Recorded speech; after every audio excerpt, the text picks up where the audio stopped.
being in central British Columbia, the lumber industry is so prominent up here that there's lots of sawmills around, and so I've got some access to old saw blades from them. I like using them because it's kind of got a story behind it. These have been used to build British Columbia and a lot of North America for a lot of years, for decades, and so being able to use a piece of that in your knife, I think is pretty cool. And also just the whole recycling thing, instead of buying new steel that's been manufactured in a big gross plant to do this, I'm at least using something that would otherwise be thrown away.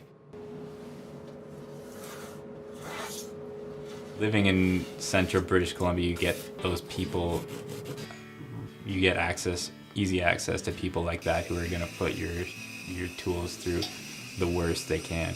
Not just because of the people that they are, but because of where they live. It's the nature of where we live.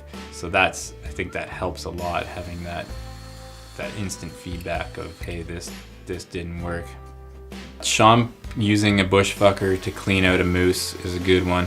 That's something different that I wasn't expecting it to be used for. But another one was Mike Hawkridge. He was cleaning out a bear one time with one of my knives, and around the paws, he's a little bit finicky, and the blade on his knife's about 5 inches long.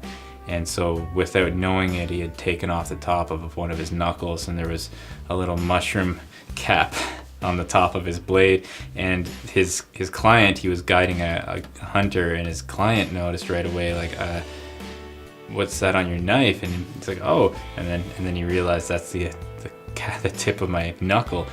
And so he wrapped that up, he was all good. And then on the same bear, on a different paw, he was cleaning, he kept going, because he's Mike and he's tough. He kept going and totally went through the tip of his thumb and took the end of his thumb right off with the knife. So I guess it held an edge real good because it went right through his thumb, but he said he felt that one.